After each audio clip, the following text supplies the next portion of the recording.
যে হোয়াই তমা মির্জা, ওই চরিত্রটা তমার থেকে ভালো পুল অফ কেউ করতে পারতো না। দাগি দেখার পর সবার কাছে এটা মেক সেন্স করবে, মানে নায়িকা নিয়ে কেন এই প্রশ্ন আসে। প্রথম সিনেমার বাবা কে ছিল, ভাই কে ছিল, বোন কে ছিল, তো এইটা আসলে আমার এক্টারের মধ্যেই নাই যে নায়িকা কে হবে। এটার উত্তরটা আসলে আমার মনে হয় শাকিলটা দিতে পারবে। ওয়ালটন আবারও মিলিনিয়ার অফারে ওয়ালটন ফ্রিজ কিনে আপনিও হয়ে যেতে পারেন মিলিয়নিয়ার। মিলিনিয়ার ছড়াছড়ি দেশ জুড়ে, এটা শুধু ওয়ালটেনই পারে। এবং ডিরেক্টর দিতে পারবে।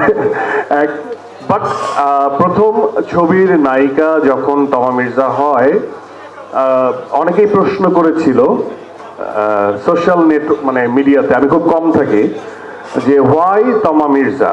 আফটার সুরঙ্গ দেখার পরে তারা তাদের অ্যান্সার পেয়ে গেছে।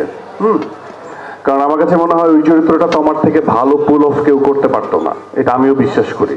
অ্যান্ড এটাও সিমিলার, এই যে কোশ্চেনটা অ্যারাইজ হয়েছে সেটার উত্তরটা অবশ্যই তারা দিবে, শিয়াব ভাই এরা দিবে, শাকিল দিবে। বাট আমার কাছে মনে হয় যে আফটার ওয়াচিং দাগি দেখার পর সবার কাছে এটা মেক সেন্স করবে যে হোয়াই তমা মির্জা।